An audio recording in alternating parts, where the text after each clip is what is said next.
cara, eu fiquei matutando aqui para tentar entender o que poderia ser, né? O que fez chegar a esse equilíbrio. Na verdade, até eu não tinha realmente parado para pensar, né? A gente que viveu essas dinastias, eu posso falar que vivi bem intensamente a dinastia dos anos 90, do Chicago Bulls, depois do Lakers, com muita felicidade, podemos dizer, né? Que eu vivi. E então, assim, foi legal de ver o Bulls, né? Porque era um negócio especial, de queria ver o Jordan cada vez mais fazendo coisas incríveis. Depois foi bom para o coração ao ver o Lakers na dinastia, né, tendo a sua dinastia, e agora o Golden State Warriors também deixa de ser uma coisa, por mais que tenha causado até antipatia em alguns, mas não deixa de ser interessante, né, ver um time assim se destacando. Tem esse lado, né, as pessoas que preferem o equilíbrio, ao mesmo tempo que a dinastia tem uma sedução, cara. Você fica pensando assim, putz, com quem será que vai conseguir ganhar desses caras? Dá uma sensação assim de ansiedade, a gente pode dizer, né, de ver uma dinastia assim. Mas eu fiquei pensando realmente o que poderia levar a isso, cara. A dinastia, talvez o que leva a dinastia realmente é aquele alinhamento de astros, né? Que faz com que o time realmente se acerte perfeitamente, comissão técnica, tudo, né? O treinador, e o time entre numa sequência absurda. Isso que leva aí a uma dinastia. Claro, se você também tiver uma grande estrela, né? Uma super estrela, ajuda muito, que foi o caso especificamente do Chicago Bulls, né? Mas eu acho que para tentar dar uma resposta, cara, aqui falando e pensando ao mesmo tempo, eu diria que eu acho que essas trocas de jogadores, transações, talvez, que fazem com que um time acabe sendo reforçado, outro que podia se ter uma sequência boa, acaba desfazendo seu time, que foi o caso do Lakers quando ganhou o título lá na bolha, né? Então, no ano seguinte, na temporada seguinte, o time já praticamente não existia mais, então não conseguiu manter a sua sequência. É um exemplo. Não quer dizer, o Milwaukee não se desfez de ninguém e acabou não ganhando no ano seguinte. São detalhes, cara, detalhes. E eu tendo a acreditar que seja um pouquinho mais, não que seja isso o fator assim principal, mas eu acho que influencia um bocado essa coisa de trocar, trocar, trocar, trocar. É difícil você ter times, uma quantidade consistente, considerável de times que não mudam seus elencos de uma temporada para outra. Isso aí faz com que a coisa toda se embaralhe e que um time que consegue manter um pouco mais de consistência, de equilíbrio, né, de regularidade no seu elenco, acabe saindo um pouco à frente dos outros, né? Que de repente é isso. Eu tô com você, eu acho que se a gente pegar no esporte como um todo, no esporte coletivo como um todo, né? Times que se preservam, que a montagem do time é preservada, tendem a produzir os mesmos resultados, né? Então, se um time é campeão e ele mantém o time, a probabilidade dele ser campeão novamente é bem alta. Mas aí a gente tem que colocar em pauta muitas variáveis, como diria Engenheiros do Havaí, Humberto Gessinger, várias variáveis, né? De coisas que acontecem no time, lesões, jogadores que ficam mais velhos, jogadores que têm vontade de respirar novos ares, enfim, são coisas que a gente pode elencar do porquê que hoje em dia a gente não tem mais essa dinastia, né? Não que hoje em dia, foram as últimas 5 temporadas, teve a dinastia do Golden State Warriors, teve a dinastia aí do Miami Heat, enfim, as últimas duas mais presentes, Verdade. né? Mas eu acho que assim, se a gente pegar, por exemplo, como que a dinastia do Golden State Warriors foi quebrada? Por 3 graves lesões dos principais jogadores do time. Curry, Klay Thompson e Kevin Durant, que culminou com a saída depois dele, se lesionaram e aí o Golden State já não conseguiu ser campeão lá contra o Toronto Raptors e aí depois não conseguiu voltar, demorou muito tempo até ser campeão na temporada retrasada, né? Depois a gente pega, por exemplo, o Toronto Raptors, que montou um time na Bacia das Almas, naquele all-in maluco, o que dá, ganha o título, só que daí depois a principal estrela do time foi lá só para tentar ganhar o título, Kawhi Leonard. No outro ano ele faz o movimento de ir para Los Angeles, se desmonta o time, ou seja, o time não fica mais completo, e aí tudo se renova, digamos assim, né? Depois a gente teve o Lakers da bolha, né? Teve todo aquele imbróglio da bolha como um todo, mas era um time que já despontava antes do momento da bolha como um time muito capaz de ser campeão. Só que um time montado também ali no fio da navalha, muitos jogadores muito bons que já estavam ali um pouco depois do ápice da carreira, que naquele contrato de 1 ano para ver se dava certo ou não, tudo, né? O mundo conspirou para que o Lakers conseguisse ser campeão aquele ano, e é um time que a gente tem muitas dúvidas que se continuasse o mesmo, teria o mesmo rendimento, já que era um time um pouco mais avançado, digamos assim, com o Rajon Rondo, com o Dwight Howard, enfim. E aí o time se desfaz no outro ano e o Lakers amarga um ano sem título de novo. Enfim, então se a gente pegar, realmente, dos últimos 5 campeões, o único que conseguiu se manter foi o Milwaukee Bucks. Mas como o Milwaukee Bucks foi campeão daquele ano, né? Foi um campeão assim que tinha todo o favoritismo do ano. O Milwaukee sempre é um favorito, mas ele não tinha o favoritismo elencado assim como o primeiro, o principal favorito a título. Até nas finais, com o Suns abrindo vantagem, se esperava que o Milwaukee não fosse conseguir ser campeão. E aí, depois daquilo, nos outros anos, não conseguiu repetir. Então, a gente está carente de times que tenham um rendimento com a montagem do time unidas para que se crie a dinastia. Aqui isso se deve, é muito difícil. Eu coloquei aqui lesões, vontade de jogadores, como no caso do Kawhi, ou às vezes um time montado muito às pressas, como o do Lakers, coisas que são imponderáveis.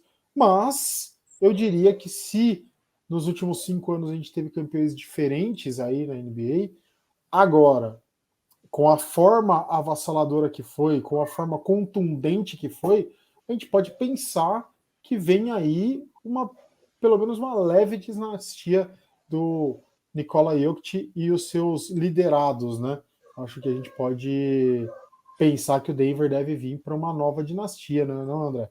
Então, eu acho que isso começa a mudar, ou pelo menos começa a gente a ter uma expectativa de uma temporada mais equilibrada a partir de 2019, né?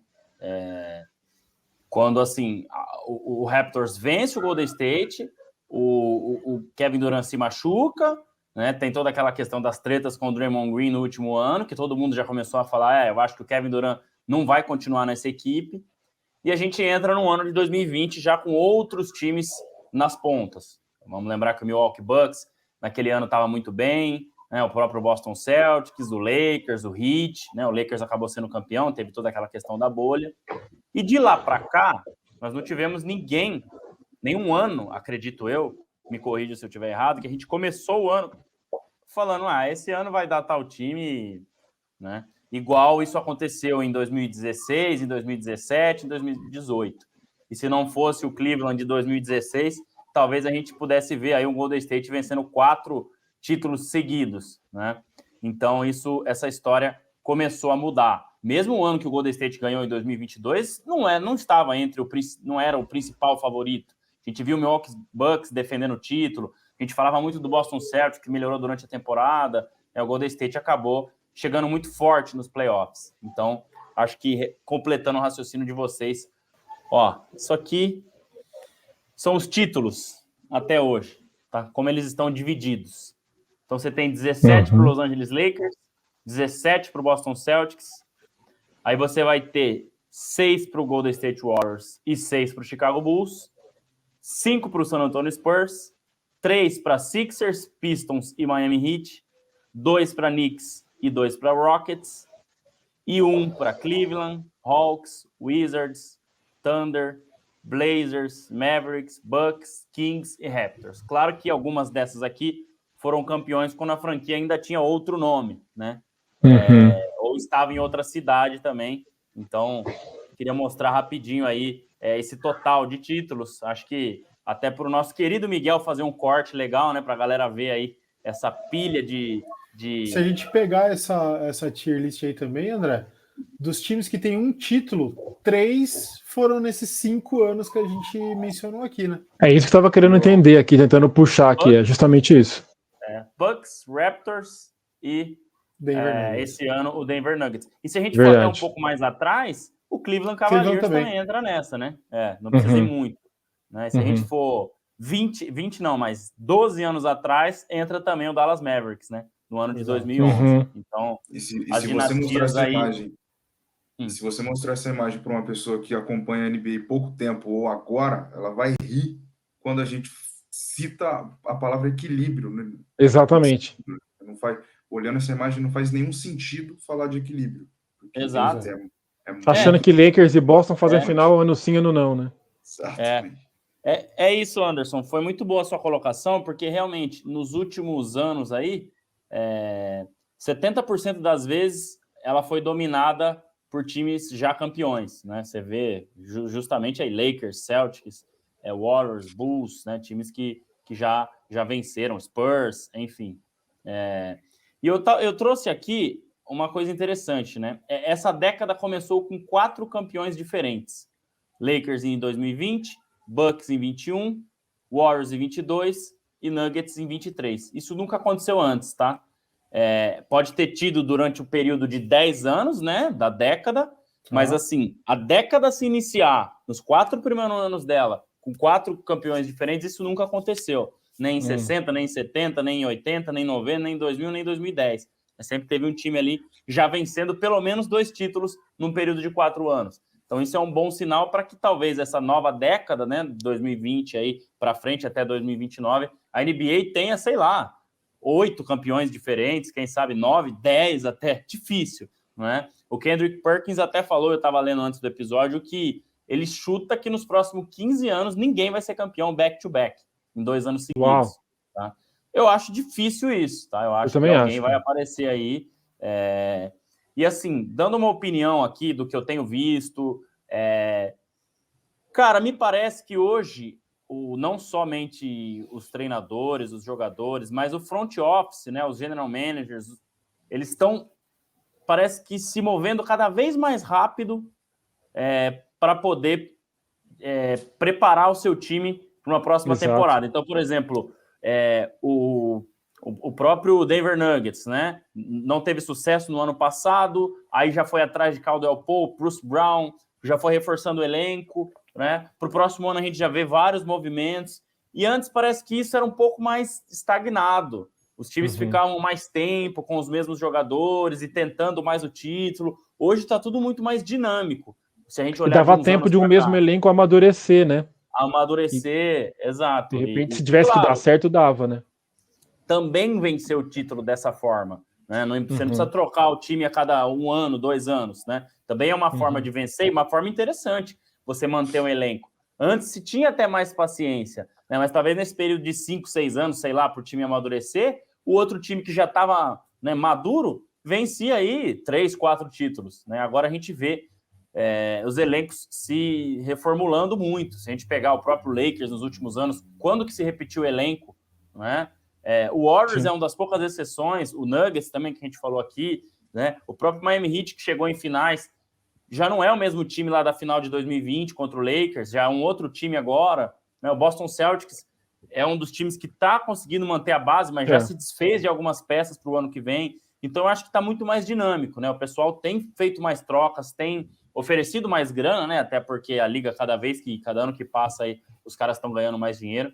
Então, essa é uma das teorias que eu coloquei aí, o que eu acho interessante, né? Então, acho que o Perkins fala umas bobagens aí, mas foi legal isso aí, né? Até um parâmetro para discussão, se realmente teremos, né, um campeão. Porque se a gente olhar para o ano que vem e comparar com os anos em que o Warriors, por exemplo, ganhou 2 anos seguidos, cara, o Nuggets não tem nem de longe o mesmo favoritismo que o Warriors de 17 tinha, ou de 18, de 19, né, mesmo perdendo. Então, eu diria isso, né? Acho que a liga entra mais equilibrada, claro que um favoritismo maior para o atual campeão, que apenas, né, manteve as peças ali, fez uma outra manutenção, perdeu o Bruce Brown, jogador importante, mas manteve grande parte do elenco.